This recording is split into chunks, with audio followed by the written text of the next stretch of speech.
Dear students, मैं मोहम्मद अहमर और आप लोग देख रहे हैं शैडो ऑफ केमिस्ट्री। आज हम लोग इलेक्ट्रोकेमिस्ट्री चैप्टर के एक नई टॉपिक को डिस्कस करने जा रहे हैं, जो टॉपिक बहुत ही कंसेप्चुअल है। देखिए, इस टॉपिक के ऊपर आप लोग फोकस करते हैं कि इस जो सीरीज़ है इलेक्ट्रोकेमिकल सीरीज़, इस सीरीज़ को कैसे याद किया जाए। हमको इस पर फोकस नहीं करना है, हमको सिर्फ फोकस करना है कि इस सीरीज़ के जो कंसेप्ट है इसके अंदर उसको कैसे समझना है। इस सीरीज़ के अंदर जो भी बातें हमको समझ में आएगी उस बातों को समझना, ना कि हम लोग उस सीरीज़ को याद करने के ऊपर पीछे जाएंगे। ठीक है ना? तो हम इस सीरीज़ को याद करने को फोकस नहीं करेंगे, इसके अंदर के जो कंसेप्ट हैं उस पर फोकस करते हैं। देखिए, जो सीरीज़ है इलेक्ट्रोकेमिकल सीरीज़, इसका एक और नाम होता है, इसको बोलते हैं एक्टिविटी सीरीज़। क्या बोलते हैं? Activity series. ये किसी मेटल या नॉन मेटल की एक्टिविटी को डिफाइन करती है। अब देखिए, इस सीरीज़ में होता क्या है कि ये जो सीरीज़ होती है वो कि हर जितने भी मेटल हैं या नॉन मेटल हैं उनके एसआरपी की value, SRP mean standard reduction potential, SRP की वैल्यू को निकाल कर एक सीरीज़ बनाई गई है और उसी सीरीज़ को हम लोग इलेक्ट्रोकेमिकल सीरीज़ बनते हैं। और जो एसआरपी की वैल्यू होती है वो कैसे कैलकुलेट की गई होगी? वो स्टैंडर्ड हाइड्रोजन इलेक्ट्रोड के रेस्पेक्ट में निकाली जाती है। कोई भी, मैंने कहा था कि जो स्टैंडर्ड रिडक्शन पोटेंशियल होता है उसको हम लोग कैलकुलेट करते हैं स्टैंडर्ड हाइड्रोजन इलेक्ट्रोड के रेस्पेक्ट में। और हम लोग जानते हैं जो स्टैंडर्ड हाइड्रोजन इलेक्ट्रोड होता है उसकी जो वैल्यू होती है 0.00 वोल्ट होती है। तो इसके रेस्पेक्ट में जो वैल्यू आती है उसकी वैल्यू जो हम लोग उसको बोलते हैं स्टैंडर्ड रिडक्शन पोटेंशियल। तो इस सीरीज़ के द्वारा क्या हुआ कि इस सीरीज़ में हम लोग जितने भी मेटल नॉन मेटल इस सीरीज़ के अंदर हैं सबकी वैल्यू को कैलकुलेट किया गया पहले, देन उसके बाद उसको इंक्रीजिंग ऑर्डर में अरेंज किया गया। कैसे? इंक्रीजिंग ऑर्डर में उसको अरेंज किया गया, देन एक सीरीज़ बन गई। उस सीरीज़ को हम लोग बोलते हैं इलेक्ट्रोकेमिकल सीरीज़ या एक्टिविटी सीरीज़। तो इंक्रीजिंग ऑर्डर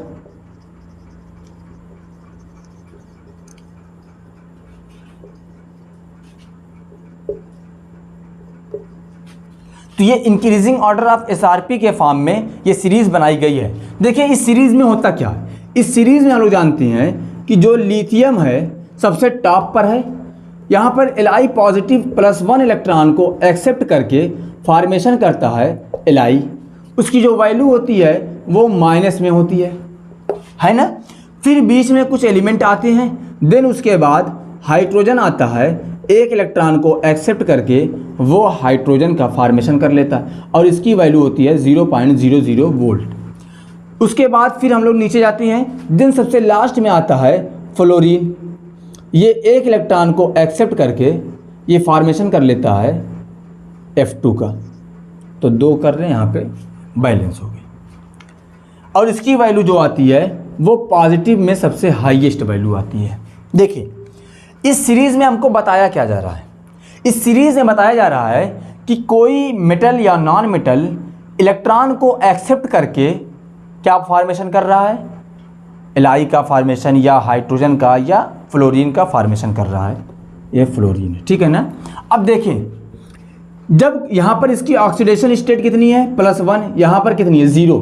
तो ये हमको बता रहा है रिडक्शन हो रहा है। जितने भी मेटल हैं सबका क्या हो रहा है? रिडक्शन हो रहा है ना?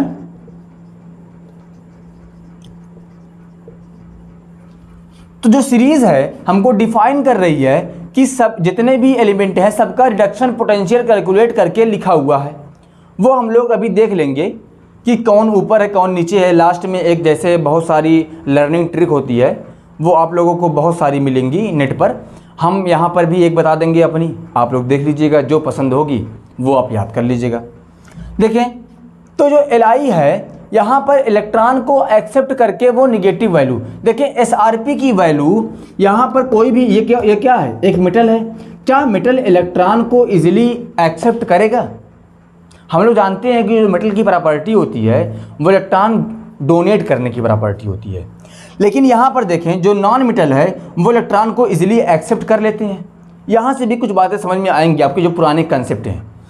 देखिए, या हम लोग जब ऊपर से नीचे जाते हैं तो एसआरपी की वैल्यू बढ़ती जाती है। क्या करते हैं, SRP की जो वैल्यू होती है वो बढ़ती जाती है। जिसकी SRP की वैल्यू सबसे ज़्यादा होगी, सबसे ज़्यादा वैल्यू होगी SRP की, वो बहुत जल्दी क्या होगा, रिड्यूस होगा, बहुत तेज़ी से रिड्यूस होगा। जिसकी SRP की वैल्यू जितनी ज़्यादा वो उतनी ही तेज़ी से रिड्यूस होगा। जिसकी SRP की वैल्यू कम होगी वो उतनी ही लेट में रिड्यूस होगा। इतनी बात क्लियर है ना। अब आगे बढ़ते हैं। अब देखें, अब कोई एलिमेंट है जो रिड्यूस हो रहा है, जैसे मान लीजिए कि फ्लोरीन है, ये रिड्यूस हो रहा है, ये इसकी वैल्यू सबसे ज़्यादा, ये तो सबसे जल्दी से रिड्यूस हो जाएगा। जब ये रिड्यूस होगा तो इलेक्ट्रॉन को गेन करेगा। तो जब इलेक्ट्रॉन को गेन करेगा तो कोई तो होगा जो इसको इलेक्ट्रॉन डोनेट कर रहा होगा, कि जिसका ये इलेक्ट्रॉन खा रहा होगा, जिसका इलेक्ट्रॉन ये गेन कर रहा होगा वो ऑक्सीडाइज हो रहा होगा ना, है ना। जिसका इलेक्ट्रॉन, कोई मान लो कोई मेटल है, वो अपना 2 इलेक्ट्रॉन लॉस करके +2 का फॉर्मेशन कर लिया। अब इसका जो 2 इलेक्ट्रॉन है, मान लो कि वही फ्लोरीन एक्सेप्ट कर रहा है, तो इसका ऑक्सीडेशन हुआ, और जब इसका ऑक्सीडेशन हुआ तो फ्लोरीन को हम लोग क्या कह सकते हैं कि सबसे बेस्ट रिड्यूस ऑक्सीडाइजिंग एजेंट कह सकते हैं कि नहीं। जब ये, क्योंकि इसका खुद का क्या हो रहा है, रिडक्शन हो रहा है, और जिसका रिडक्शन होता है वो दूसरे को ऑक्सीडाइज करता है। तो जो जितनी जल्दी से रिडक्शन जिसका होगा वो उतनी तेज़ी से उतना ही बढ़िया ऑक्सीडाइजिंग एजेंट होगा। तो फ्लोरीन सबसे बेस्ट जो होता है रिड्यूसिंग रिडक्शन, उसका सबसे बेहतरीन रिडक्शन होता है, सबसे आसानी से होता है। तो इसीलिए जो फ्लोरीन होता है वो सबसे बेहतरीन ऑक्सीडाइजिंग एजेंट होता है। तो हम लोग कह सकते हैं कि on going top to bottom the oxidizing agent increase, यानी जो ऑक्सीडाइजिंग एजेंट होते हैं उनकी जो ऑक्सीडाइजिंग एजेंट पावर, यहाँ पर लिख दें, ऑक्सीडाइजिंग एजेंट पावर इंक्रीज होती है, कह सकते हैं ना। तो जस्ट इसी का अपोजिट कर दें, बॉटम टू टॉप जाएंगे तो होगा क्या, जिसकी SRP की वैल्यू कम होगी वो उतनी जल्दी से रिड्यूस होगा नहीं। जब रिड्यूस नहीं होगा तो उतनी ही जल्दी से वो ऑक्सीडाइज होगा कि नहीं होगा।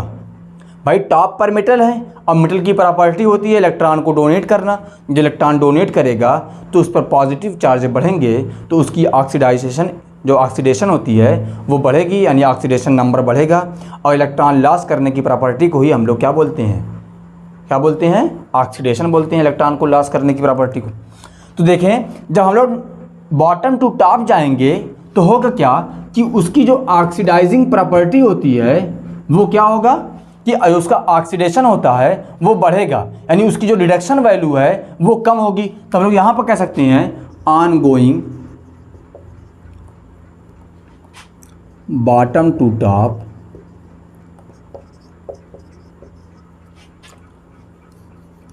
बॉटम टू टॉप, तो क्या होगा, यहाँ पर ऑक्सीडाइजिंग एजेंट की पावर बढ़ रही है तो यहाँ पर क्या बढ़ेगी, रिड्यूसिंग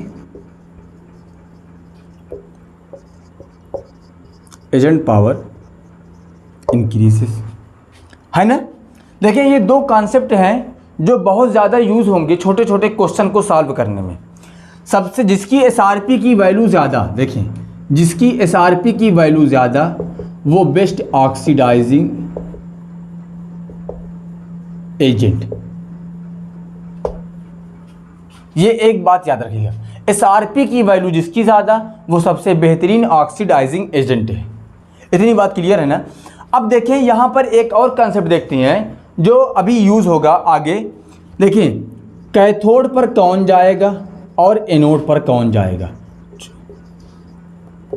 देखिए कैथोड पर वही जाएगा जिसका रिडक्शन बहुत जल्दी होता है ना। और रिडक्शन किसका जल्दी होगा, जिसकी SRP की वैल्यू ज़्यादा होगी। तो यहाँ पर देखते हैं SRP की जो वैल्यू होगी, SRP वैल्यू हाई, तो सबसे तेज़ी से उसी का रिडक्शन होगा। और एनोड पर कौन जाएगा, जिसकी SRP की वैल्यू लेस होगी, कम होगी, वही तो रिड्यूस हो, वही तो एनोड पर जाएगा, एनोड पर ऑक्सीडेशन होता है। तो हम लोग देखिए यहाँ पर जो सीरीज़ हमारी है वो लिथियम से जो उसके है लिथियम, इसका जो रिडक्शन या एसआरपी की वैल्यू होती है वो सबसे कम होती है। तो सबसे बेहतरीन एनोड पर कौन काम करेगा? लिथियम काम करेगा। अगर मान लो कि मुझको कोई सेल बनानी है लिथियम और फ्लोरीन के बीच में, किसके बीच में? लिथियम और फ्लोरीन के बीच में, तो लिथियम किस पे जाएगा? इसकी एसआरपी की वैल्यू कम होगी तो ये एनोड पर जाएगा, और जिसकी एसआरपी की वैल्यू ज़्यादा होगी वो कैथोड पर जाएगा। तो फ्लोरीन कैथोड पर और लिथियम एनोड पर जाएगा। देखिए इस सीरीज़ के जो एप्लीकेशन है ना, वो एप्लीकेशन हम लोग इसके बाद जो नेक्स्ट वीडियो आएगी वो सिर्फ एप्लीकेशन और उस पर क्वेश्चन बेस होगी। तो यहाँ पर से समझते हैं कि सीरीज़ हमको बताना क्या चाह रहा है और सीरीज़ को कैसे याद करेंगे। बस अब यहाँ तक हमको ये बात समझ आ गई। अब देखते हैं कि सीरीज़ में है क्या। सीरीज़ में कुछ एलिमेंट हैं जो स्पेशल एलिमेंट हैं, जिस एलिमेंट का बार बार यूज़ होता है उसको मैं याद करा देता हूँ आप लोगों को। देन उसके बाद हम लोग नेक्स्ट वीडियो में इस सीरीज़ के एप्लीकेशन को पढ़ेंगे, उस पर कुछ इंपॉर्टेंट क्वेश्चन कम्पिटिटिव एग्ज़ाम के क्वेश्चन को सॉल्व करेंगे। ठीक है, देखें सीरीज़ कैसे लिखते हैं। मैं लिखता हूँ, अभी आप लोग को बताता हूँ कैसे लिखा मैंने। लिख बना का मंगल जन कर फी नी सुनी प्रभु हाँ क्यों हाजी आज पटाओ। देखिए इस सीरीज़ में इतने एलिमेंट को आप लोग याद करें, और आपका जो पूरी सीरीज़ याद करने का बहुत लंबी सीरीज़ होती है, तो जो कुछ एलिमेंट हैं 20 एलिमेंट जो हैं इम्पॉर्टेंट, उसको मैंने यहाँ पर लिख दिया। देखिए कैसे लिखते हैं।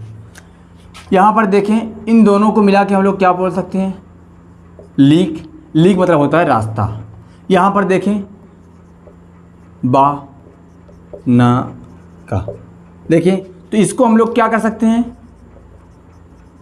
लीक बना का या लीक बना के, ठीक है ना, लीक बना के मंगल, ये क्या है? MgAl, इसको हम लोग कह सकते हैं मंगल, है ना, मंगल।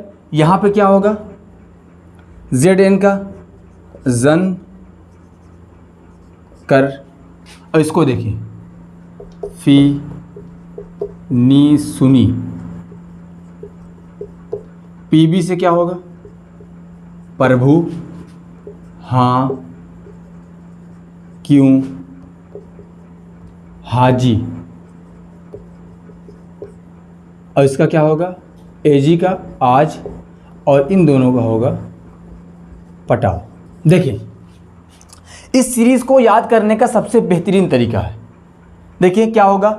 लीक, लीक में क्या आ गया? Li और K, पोटेशियम। सबसे कम वैल्यू लिथियम की, देन उसके बाद पोटेशियम की। लीक बना का, यहाँ से हम लोग बना के, लीक बना के क्या हुआ? BANH के, लीक बना के मंगल, यहाँ से Mg और Al में क्या हो गया? मंगल। Zn और Cr जन करफी, ठीक है ना, यहाँ पर जन नहीं जन करफी। देखें यहाँ पर फी हो गया। यहाँ पर देखें नी सुनी प्रभु हाँ क्यों हाजी आज पटाओ। देखिए इस सीरीज़ को बहुत ही आसान तरीके से, ज़्यादा लंबी सीरीज़ आपको याद नहीं करनी है। आपको बस उस सीरीज़ में उस एलिमेंट की पोजीशन देखनी है कि कौन टॉप पर है, कौन उसके बाद है, और पूरी सीरीज़ अगर आप याद करने बैठ जाएंगे तो 2-3 दिन आप ऐसे ही अपना लॉस कर देंगे। देन उसके बाद अगर 5 दिन नहीं पढ़े फिर भूल गए। तो हमको सीरीज़ पर फोकस नहीं करना है, सीरीज़ के कॉन्सेप्ट को, और अगर इजी वे में हमको कुछ एलिमेंट की याद हो जाती है जो इंपॉर्टेंट एलिमेंट हैं, देन हमारा काम तो इलेक्ट्रोकेमिकल सीरीज़ में हो गया। तो इसीलिए मैंने यहाँ पे अब देखें, अगर मान लीजिए कि कोई सिर्फ हाइड्रोजन के लिए आ गई, तो हाइड्रोजन की जो सीरीज़ होती है वो हम लोगों ने ऐसे ही पढ़ा होगा ना, फ्लोरीन, क्लोरीन, ब्रोमीन, आयोडीन। ऐसे ही पीरियड टेबल में फ्लोरीन की पोजीशन है या हाइड्रोजन की पोजीशन है, सॉरी हाइड्रोजन की, बस इसको जस्ट अपोजिट कर दें। क्या होगा? I के बाद Br, than chlorine, then F2। देखें यहाँ इसके हम लोग इसकी जो पोजीशन अगर हाइड्रोजन में है तो हाइड्रोजन को जस्ट रिवर्स कर दें, जो टॉप पर है उसको बॉटम में कर दें और जो बॉटम पर है उसको टॉप पे कर दें। हैलोजन की सीरीज़ ऐसे कुछ होती है, इलेक्ट्रोकेमिकल सीरीज़ में जो हैलोजन की पोजीशन होती है वो कुछ इस तरीके से होती है। और जो यहाँ पर इलेक्ट्रोकेमिकल सीरीज़ है, जो मैंने कहा था कि ना 20 एलिमेंट है को मैं याद करवा दूंगा आपको, वो देखें यहाँ पर सबसे इजी वे में डिफाइन है। और यहाँ पर देखें जो हाइड्रोजन है, हाइड्रोजन इसकी जो वैल्यू होती है 0.00 होती है। इसके बाद जो स्टार्ट होती है ये पॉजिटिव वैल्यू है और यहाँ पर जो वैल्यू है वो निगेटिव वैल्यू है। तो देखें अब इसके जो एप्लीकेशन है, मैं कल ये सीरीज़ आपको नेक्स्ट वीडियो में फिर से बनाकर उस पर जो एप्लीकेशन है उस एप्लीकेशन को बताऊंगा और उस पर कुछ क्वेश्चन सॉल्व करवाऊंगा, ताकि आपको कॉन्फिडेंस थोड़ा मिले, आपके जो कंसेप्ट है उसमें थोड़ा बूस्ट आए, आपको लगे कि हाँ इलेक्ट्रोकेमिकल सीरीज़ मेरी क्लियर हो गई है। तो आज के लिए सिर्फ इतना ही, मिलते हैं नेक्स्ट वीडियो में। Thank you for watching.